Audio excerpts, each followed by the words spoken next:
Welcome back, everybody. You're listening to Cut the Shit, a podcast series that aims to take a closer look at the impact of the IT industry, both the good and the bad.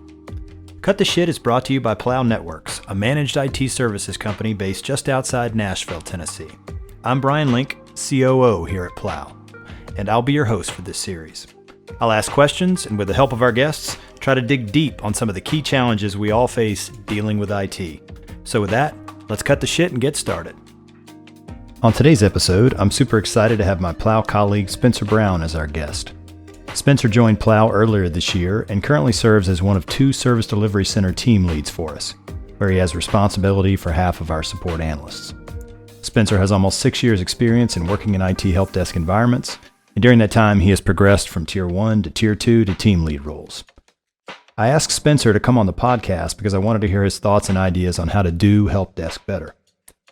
During our conversation, I push him to share what he believes makes a great help desk, creative ways he has found to improve analyst performance and efficiency, and how to keep the work fun, interesting, and not too stressful, even when things get a little crazy. I hope you enjoy my conversation with Spencer Brown. Spencer, welcome to Cut the Shit. How are you today? Hey, I'm doing great. Thanks for having me. Been super excited and waiting for this moment. So happy to be here. That's awesome. I'm excited to have you. I haven't really gotten to spend too much time with you. You're pretty new. And again, given that we're not always in the office and that sort of thing. So I'm looking forward to kind of getting to know you a little better through this podcast as well. But before we dive into the meat of the discussion, I always like to kind of start with just a little bit of a warm-up question. So this is one I've asked a couple of other folks, and it seems to spark some thoughts. So and we've had some interesting answers. So give us an example of the most interesting use of technology or a hack that you've seen recently. And it doesn't have to be that recent. I mean, it could go back a ways. Something that you've seen that you thought, wow, that's pretty interesting. I hadn't really thought of either using the technology that way or something that you just hadn't seen before. Yeah, absolutely. I think the one that comes to mind for me, I'm a pretty avid rock climber. And it was pretty recently that I saw a way that technology was being used to analyze movement in rock climbing, how to be most efficient to get the most leverage out of your position, because body positioning is so important to the mechanics of rock climbing, just to be efficient in how you use your energy, with how long sometimes you're up on a wall. It's a really big deal in how you utilize your technique. And so I saw a really cool demonstration of how someone was able to essentially videotape themselves, record themselves climbing, and then use technology to analyze that movement and determine where they could be more efficient. Interesting. So they recorded themselves. Did they have somebody help them, or were they able to position the camera on their body while they were ascending? So this one was really cool because this is another reason why I thought it was cool, a technology thing. They actually had a drone that would go with them up the wall. So as they went higher up in elevation, the drone climbed as well, kind of. With them. Right. Yep. Very cool. Yeah, that's okay. That's one of the more creative ones we've heard in a while. So that's really good. We've got a couple of chat GPTs and things like that, which, those are super interesting, but this one's a little more, you're the first rock climber that I know of that we had on the podcast. So congratulations for that. Have you been over to climb that place in Nashville? It's called Climb. It's actually near Cameron's house. He lives up the hill from there. I know it's a rock climbing gym. So. Yep, I actually have a membership to the one here in Murfreesboro, but I've been to both the East and West locations in Nashville. Gotcha. I love that place. That's that's a great concept. That's something I probably ought to try to figure that out. It seems like that would be fun. A kind of a mental and physical challenge. So. Oh yeah, it's a huge problem solving mind game, trying to figure out how to get up and conquer those routes. So. Gotcha. Very cool. Well, listen, we could probably keep going. It sounds like I could get you going on that for a while, but let's transition a bit to the main event. So before we dig in, why don't you give us just a quick thumbnail sketch on your background, kind of sort of how you got, a little bit of background, kind of where you're from, and then what your career path has been to this point. Sure. Yeah. So at least in terms of kind of getting into the IT field, I think I share a similar experience to a lot of people, at least that I've spoken to, and that I had an interest in computers when I was in high school. Luckily, had a good group of friends that were also interested in it, and really got my feet wet, so to say, by building computers from scratch. Um, we played a lot of video games on it. That was the big thing for us. Yeah. But really, that opened the door for me. I realized, hey, this could be something more than just a hobby for me, because I really do enjoy it that much. So past that point, I worked a couple of internships with a couple of companies around the Middle Tennessee area, for Genesco and Murfreesboro Medical Clinic, basically just imaging computers, learning a little bit more about how a help desk works and operates, and got my big start, really my first kind of official job with Results Physiotherapy back in 2017. Um, Joined the help desk there, um, and through some fortunate slash unfortunate set of circumstances, we had some turnover, and before I knew it, I'd been there 3 or 4 months, and I was the most seniored help desk technician on staff. So could be seen as a little panic inducing in some ways, Trial but by I really fire, right? exactly, yeah, and that's how I saw it. I said this is an opportunity, to really step up into a leadership position, help the new people out coming on, which in turn helps me out, and luckily was able to transition into a team lead position there, after about a year and a half.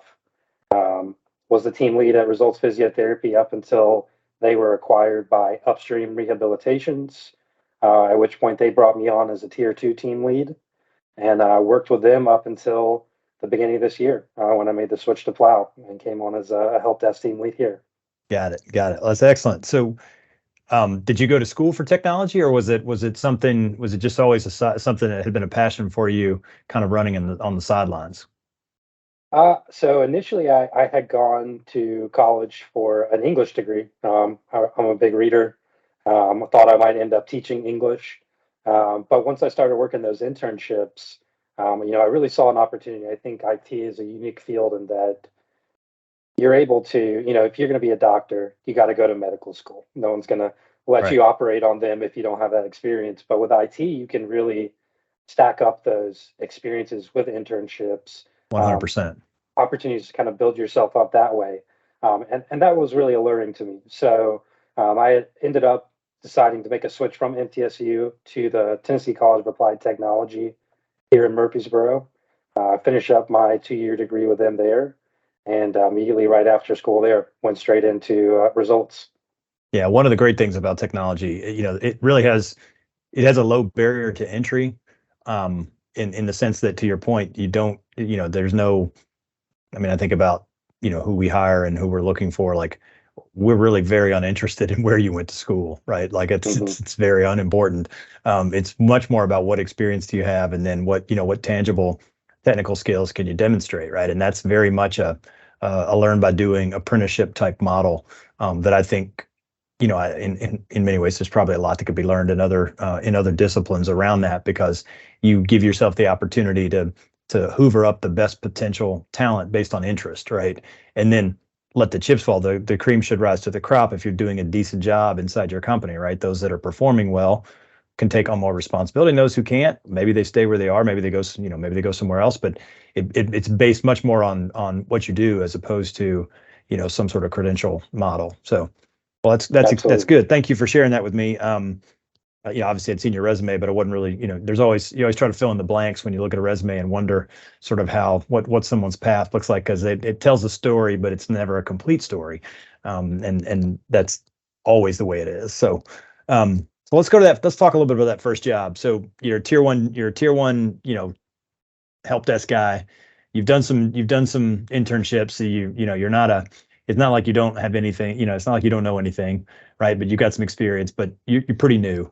Um, what was that experience like? Particularly sort of, what were the do's and don'ts that you learned from that experience, if you were to try to transition that or share that with someone who is joining a help desk today, kind of in those, in Spencer, 2017, what would you have shared with you, knowing what you know now, or knowing after that experience?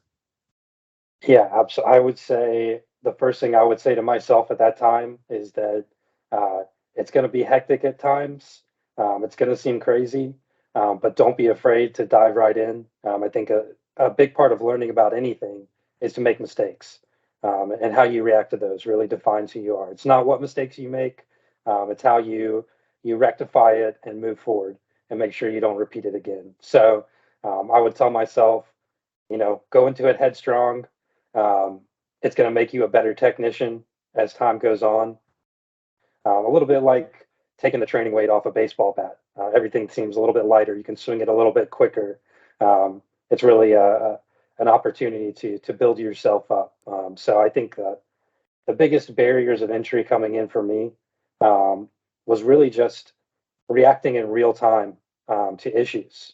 I think it's easy when you have time to study for something like a certification, and okay, I've seen this in the textbooks. I know that this is probably what's causing this issue. But when you get into an actual corporate environment where you have all these different, maybe specific softwares that are only being utilized by that company, there's no real training manual on that. It's something you got to learn about on the go. Make notes, reference your notes, utilize your more experienced team members where you can. Um, yeah, and just move forward the best you can. You mentioned something there, the more experienced team members. What kind of mentoring or assistance did you get? You mentioned turnover, so it might have been more of an idea than a reality. But what kind of mentoring did you get in those early days, and how important was that to you in your development?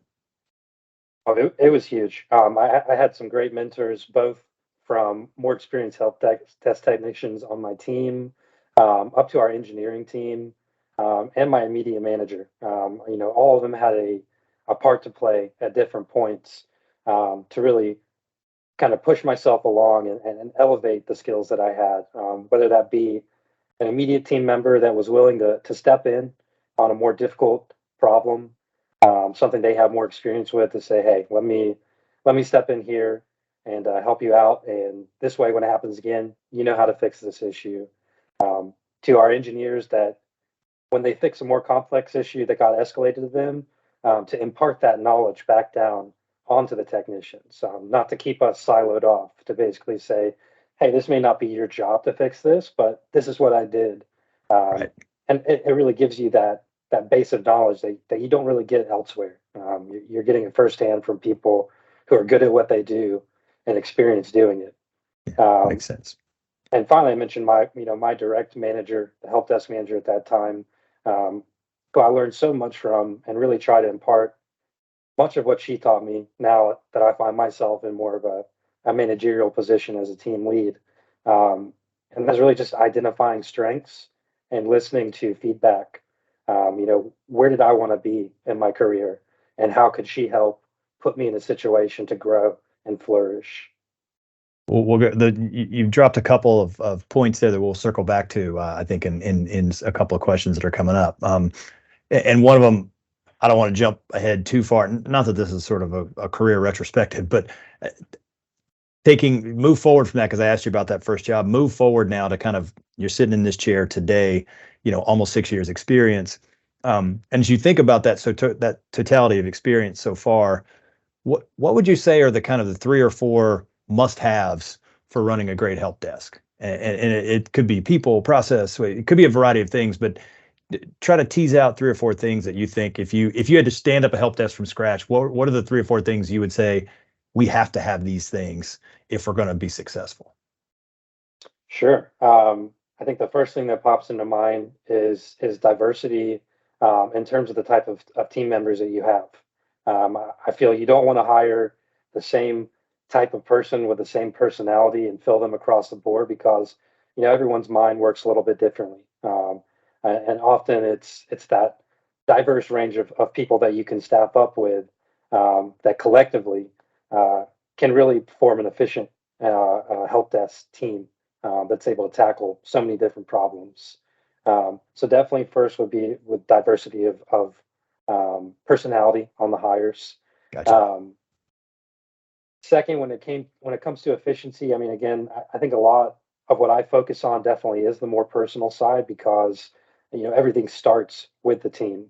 So I always like to see drive, especially ambition to learn more. It's important to stay humble, especially in this business, to never assume that you know all there is to know It's because you don't. impossible. If you think you know it all, you're just wrong, right? Exactly. It's 100%. Yeah. Yeah. So that's always what I look for too, is somebody who knows that there's always something else to learn. There's always a way to make a process better, to make something else better. And I think that translates over into helping others grow in their career as well. That drive to want to keep moving along. Um, let's see. Those are definitely the two that come right off the mind. I would say if I had to pick a third one, um, it would be willingness to work together as a team. As I mentioned, the collectiveness, having a collective of minds to work through a problem together is great, but everyone has to be willing to do that. I think if you keep your help desk team siloed off from your engineers, siloed off from your network analysts. There's huge gaps there that don't get filled. You have to have that communication, that collective drive to solve a problem, because sometimes it's not just going to be done at a help desk level or Sure. just at an engineering level. You have to involve all of those facets together in order to provide that type of service that you want to provide. And that feels like you're describing, some sort of cultural aspects within a company as well, right? Even maybe beyond the help desk, right? Because you're pushing into other areas that may not be, you know, part of the exact same team or part of the sub team, if you will, but that sort of work together sensibility, right? Which is, I think, in many ways a cultural aspect as much as it is, process or whatever. You can always say you guys should work together, but if people don't actually view the world that way, that's the way it's supposed to go, it's probably not going to happen, right? Or Yeah, it'll be lip service, won't actually happen. So, exactly. um, well, you mentioned a couple things about sort of collective thinking, sort of diversity of thought or perspectives and personalities, and it it made me think about this question I had a little differently. What what have you seen work in terms of bringing together sort of this, assuming you've done those things, right? You've got a group of folks who are, there's some diversity of thought, there's some diversity of personality and experience, and there's a decent willingness to work together. What what have you seen work in terms of getting that group together over time to try to get better as far as productivity and service quality goes? What steps or techniques have you seen that have worked, and maybe some that haven't, that people tried that failed? Maybe there's as much to be learned from failure as there is from success. So does that question make sense? I feel like I rambled a bit there. I know. I think I have a good idea of what you're asking, and I think there are things that work and there are things that don't work. A big thing for me that I've always noticed um, is the ability to to have a system where you're able to share, um, what was done well with other team members. I think it's one thing to say, good job, you did your job. It's another thing altogether to say, hey, you really went above and beyond. So and so helped me out in this situation, and without their help, we wouldn't be operating as efficiently as we need to be. So I think an avenue of identifying and spotlighting areas where somebody has gone above and beyond to make sure they stick to those core values of the company, whatever they may be, is a huge one. I've definitely seen areas where data analytics was utilized to try and push a team to efficiency, and it had um, the complete opposite effect. I'm a huge fan of data analytics. It's a huge part of my job, um, not just here, but at previous employers. But I think it can be utilized. It's almost like a weapon. It can be utilized uh, in a nasty way, and when it is, it can have the opposite effect of driving up productivity, and instead can really make people kind of get down about themselves. I never like to use data in a way to identify where somebody is failing, but rather frame it as an area of opportunity. This is somewhere where we can really make changes and do even better, push it beyond what we expect, and bring it to a level maybe that we didn't think was possible before. Um, I think that makes total sense. And, metrics, help desks and call centers and, large groups of people working together on, I use this phrase very loosely, but repetitive tasks, because help desk is not repetitive tasks. There's some of it that's repetitive, right? A password reset's a password reset. But as you know, you used a baseball analogy earlier, so we'll continue with that. There's a lot of curveballs that get thrown at the help desk, right? They don't all fit into the same box. You want as many of them you'd love to standardize as much as you can, but it just doesn't really work that way. These environments are, even if you get them cleaned up, there's still stuff going on in there that's you wouldn't necessarily expect. Um, but yeah, I agree. I mean, metrics, you got to have them.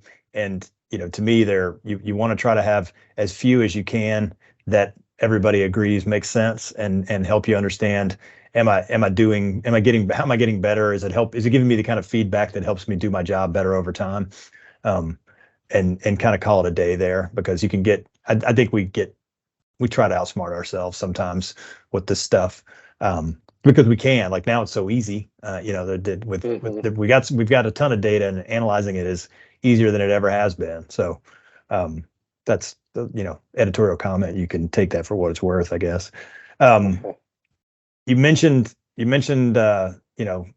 early on figuring out that, like, hey, some stuff's going to get crazy in here every now and then. I got to figure out how to manage that a little bit. And help desk work certainly has its moments. That's 100% true. But there's also stretches of kind of routine work, and that can sometimes get boring. And technology people are notorious for not being good at boredom, right? And either wanting to go do something else, or sometimes even worse, getting up to mischief and looking looking for other problems to solve that maybe they don't need to be messing with, right? Both of those things can happen. They're sort of like it's an idle mind kind of a problem. You got to be careful with that. What have you seen that's been most successful at keeping analysts engaged and happy on the job, during those times when maybe there's not, maybe it's not all hands on deck, and you're sniper fire, you're taking fire, you're trying to figure out how to zig and zag, and that can be energizing. It can be stressful, but it can also be energizing, right? As opposed to, I got to reset another password for the 37th time today, really. Kind of sort of two extremes, if you will. Yeah, I personally love those times when it's not so chaotic, especially in sort of a managerial position, because those are the perfect times um, to help somebody with their career growth. You're not going to be able to take time away when all hell's breaking loose and it's all Sure. hands on deck.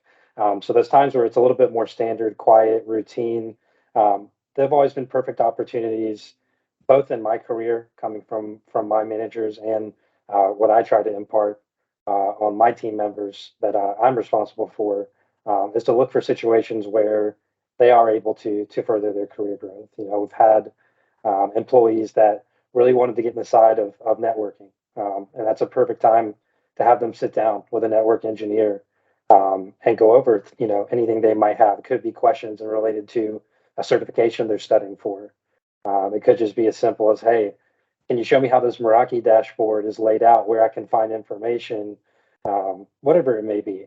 So I look at those kind of more quiet times as that perfect opportunity to develop some career growth and really learn new things. Um, in my case, a lot of the times I'm looking to see how can I make things more efficient through automation. Can we automate some stuff so that we have a little bit more of this quiet time and Sure. less, hectic times coming forward. So Yeah. So finding a way to occupy that time and that brain space productively, right, in the interest of the employee and the company too, right? Because obviously, the development of the skill sets of our folks is an investment back into the company. I mean, whether they stay or not, maybe they leave, but even if, bottom line is, you have to look at the team as an asset, right? And how do they, we're basically make a living with our brains, right? This is what we do. So how do we help them? How do we generate more know-how collectively, right? And so using that space, that makes a lot of sense. Since we're on the subject of stress and sort of the what can happen in a help desk, I can't let you get away without, asking you, can you share like maybe your worst war story where, from your time on the help desk where, I mean, there was really, it was a 4 alarm fire and you guys had to wrestle with it. Anything noteworthy you've had to deal with over the years? I'm figuring there's probably more than one. So, Yeah, there's multiple. I think the biggest one that comes to me offhand, uh, was it we were in a position where, due to some automation that was set up, basically when we had accounts that were put into um, a leave of absence state, um, if they were dropped into that leave of absence OU, um, and then came back from their leave, their vacation, whatever it may be, they're supposed to go back active, which they did. What we didn't know at the time was that due to some automation rules, it was treating them as termed accounts, accounts that had been dropped into the termed OU, whether they had left the company, whatever it may be. And that automation was said that after 60 days, these accounts need to get deleted. right. So I showed up to work one day and we had hundreds of accounts that were just gone. Everything. No one was able to log in, nothing at all. So that day, myself and the team spent pretty much the entire time fielding phone calls, trying to stifle the panic a little bit, and recreating all these accounts from scratch. Yeah. And to make that situation worse, for whatever reason, the automation kicked in again a few days later. So all the accounts we created got deleted again. And then we had to That do it made all over again. that made some users really happy. I'm sure they were very excited Uh, about that. Yeah. yeah, that was a stressful week for sure. It's one I'll never forget. I got it. I got it. Yeah. Um, yeah, unfortunately, I've been to counseling for some of mine, so I'm good now. But there's definitely this little bit of PTSD when you have some bad stuff happen like that. It's painful for sure, but it's Mhm. part of the game, right? You know what you're. I mean, it's also exciting when there's. I mean, you don't want to think of it this way because we don't really want this to be the case, but there's something to there being a problem, someone being in really being you know technologically in great need and being able to solve their problem, right? There's a rush to that for sure. It's hard to deny that. Absolutely. Yeah. I don't remember the days where everything went well and we just took phone calls and it was slow. Yeah. It's those, like you said, those war stories that stick out. Yeah. And once you're out of the trenches, you can look back on it fondly. Yeah, for sure. For sure. All right. Well, let's talk a little bit about kind of your transition to Plow. You've been with us, it hadn't been very long, since beginning of the year, I believe it was in January, if I remember correctly. Um, I don't know the circumstances of why you were looking to leave your previous place, and it's not important, but was just interested more in terms of what was it that attracted you to Plow and really to sort of the MSP space, because before you were in-house, if you will, right? It was an in-house help desk for a company. Yeah. So uh, I, as soon as I got kind of word of a job opening here at Plow, that was being interviewed for, um, I'm someone who likes to be very prepared. So before I even had my first interview, I was on the website, reading about everything, um, how the processes work, what type of support that we provide, looking through all the news articles, because I really just wanted to get a good idea of what the company was, what it was like. Um, and culture is important to me, in a way. There's every company has their own culture. And what I saw from Plow was exactly, it aligned exactly with some of my previous positions and the type of culture that those companies were trying to instill. So immediately I decided, hey, this is right up my alley. I definitely would be interested, at least on the cultural side. This looks like a great company to work for. Um, and the whole MSP aspect was incredibly enticing for me as well. From my in-house IT, at my previous couple positions, we worked with MSPs, similar to Plow. So I kind of had an idea of what that working relationship was like between a company and the MSP that's being contracted out to. Um, and it was alluring to me, just the vast uh, amount of different experiences that I would be exposed to. I mean, at an in-house IT, you're kind of limited to to what you support, obviously specifically for that company. Um, Here at Plow, at least on the side of things I'm responsible for, I've got 6 or 7 different clients that all utilize different things. Right. And it's a great experience. I just looked at this and thought, wow, I'm going to be able to come here and I think my resume is going to turn from 2 pages into 10 overnight, just with the amount of stuff that I'm going to be able to support and work with. Um, and immediately it was clear, just how smart of an employee that breeds. Everyone that I talked to at Plow has so much experience, and we kind of talked about it earlier. How important it is in career development to kind of feed off of those more experienced people. Yep. And I think at Plow, it's everywhere. Everyone you turn to is just super impressive and where they've been, what they've done, and where they're at now. So that was a huge thing for me as well. Is hey, I'm going to learn so much here, and it's going to be a great company to work for. And I have to say, so far, it's been 100% true. Give us time. Give us time, Spencer. I'm just kidding. I'm just kidding. Um, as you think about, so this is kind of an odd question, but if you were going to talk to assume that people listening to this podcast are people who either run help desks somewhere else or oversee help desks, what would be, based on what you've seen at Plow over the last couple of months, what are some of the things that you think we're doing that those people ought to consider copying? Well, I would say just the way that we handle clients in general, whoever we're supporting.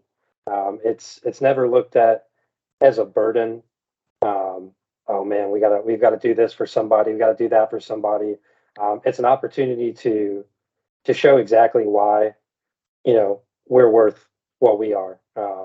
We're able to come through and provide that white glove treatment, if you will, and really make an end user, whoever you're supporting, feel special. And I think that's a huge part of an IT help desk. Is at the end of the day, the human aspect is so important because we can empathize with somebody, and I think that's so important with all the end users that I've interacted with. Is to know that that person on the other side of the email chain or the phone call empathizes and understands the situation that they're in, and that they're going to go above and beyond if necessary to resolve that issue for them. Okay, so I'm going to try to flip that around. Think back on sort of your previous experience, probably particularly at Results, because it sounds like you were there the longest, even though I know it got rolled into, it sounds like it got rolled into an acquirer. But what can you give us an example of one or two things you guys were doing there that you think Plow ought to copy that maybe we're not doing? From like a help desk perspective? Yeah, yeah. Okay. Let's see. I mean, it may not be apples to apples, but something. I mean, not everybody does everything the exact same way. And I was just curious, was there something, something that you saw at Results that, pretty solid, and maybe we're not doing it at Plow? There could be a good reason why we're not doing it, but maybe it's something we ought to think about. And again, this is really to help those people out there listening who have to run a help desk themselves and looking for ideas or ways to try to get better at it. Gotcha. That's a little bit of a tough one. I'll admit on that one. I may have to think on that just a little bit. No problem. No problem. We can come back to that one. So, okay. Still pretty new at Plow, but as you think about where you sit today and you look forward, what excites you about the future, kind of the company and your role at Plow? Oh, I mean, obviously growth at any company is an exciting time, whether it's a small amount of growth or a large amount of growth in a short period of time. We saw a lot of that during the pandemic, especially kind of getting rolled up in that acquirement from Results to Upstream. Personally, what excites me the most is being involved in that process. I never really had too much experience previously when it came to staffing, recruiting. Recently at Plow, it's been something that has been imparted onto me to basically build out a team and that's been so definitely scary to a bit, just because it is a brand new experience, but a good kind of scary, an excited kind of scary, Right. because it's something I'd never really been involved with before, and I'm really getting to see this whole other side that previously was something maybe my higher ups handled. That now I'm really able to kind of get into the weeds here and talk with people that are interested in joining the company. I think it's always exciting when you find somebody and just know this person's going to be the right fit. This is exactly the type of person we want to surround ourselves with here at Plow. So for me, having that opportunity, knowing that it's probably going to continue to be there in the future as the company grows, is really exciting to me because I think it may have become obvious kind of here over the course of our conversation. Um, as much as we work with technology, as much as I'm about technology, I'm a very big people person in the sense that I really try to identify, um, you know, what it is that makes a person tick. Who's the right person that we want, on our side working with us. And I think being able to have the opportunity to interact with that more has been huge. Good deal. Good deal. All right. The flip side of that, what scares you as you think about the future? Hmm. Well, I think change is always scary. It can be scary in any sort of shape or form, whether it's a small change or a big change. And I would say, based on my experience with my previous positions at different companies, change is always there. It's on the horizon. It's coming in one way, shape or another. And I think that's always something. Plow, I'm sure today is not the same as it was 10 years ago. Um, 100% it's not. Yeah, for sure. yeah, and I know that 10 years from now, it's probably going to look completely different than it does today. And I think embracing that is a tough thing to do, because I think a lot of people, you get into the swing of things, you get You get comfortable. comfortable. Yeah, yeah, hmm for sure. but it's necessary. Obviously, it's technology itself is not going to ever stop changing, which means we can't stop changing. So I think that's probably, if I would say something that scares me, it would be that. But again, probably a good kind of scared. It's an Right. exciting kind of Yeah. scared. Like climbing, like looking at the right rock climbing opportunity, right? If it's not a little scary, you're probably not challenging yourself, right? Yeah, if you're not breathing deeply and trying to slow your breath down, then it's probably not the right challenge. Yeah, for sure. For sure. All right, well, I want to circle back to that question, see if you can see if you can give it a shot, and then we'll go to the wrap up. Okay. Okay. Um, can you give me an example or two from your previous experience? Maybe it's results, but it could be upstream as well. You know, one or two things that they did, maybe best practices or things that you saw that you think Plow ought to think about copying, like maybe things we don't do today that you think we could maybe learn from that experience. Sure. Yeah. So just a couple of things that came to mind with that. One would be, when I was with results, we really utilized a piece of technology that was called a thin client. It's essentially a device that it's almost like a Chromebook. It's HP's proprietary operating system. And essentially, what it did is allowed you to use it as uh, a device to remote into a session. In our case, we use Citrix. Um, I think in that situation, um, it was a unique experience to work with that technology, because there was limited opportunities for failure, because there were not so many moving parts. Right. If something did go wrong, we could spin down a Citrix server, spin it back up. If there was a virus on a computer that got on that session, but it also, from the healthcare side of things, prevented issues like data theft. We never really had to worry about someone grabbing a laptop and running out of the clinic, Right. because it was such a siloed They environment. could do that, but they couldn't get to anything because Exactly. there's nothing And on there. Yeah. exactly. Yeah. So I think that's something that I see in a lot of ways, um, could be utilized more and more. It is, easier to, like I said, react to an Yeah. issue or a problem. Um, and then the other thing that I was thinking of as well, um, well, it just it dropped out of my mind completely. That's all right. We can push on. So, Okay. I always like to wrap up with, like I said, something personal, non-work, as opposed to personal, I guess. But so, maybe you could share something with us that you've read or watched lately that you think others ought to check out. Yeah. Let's see.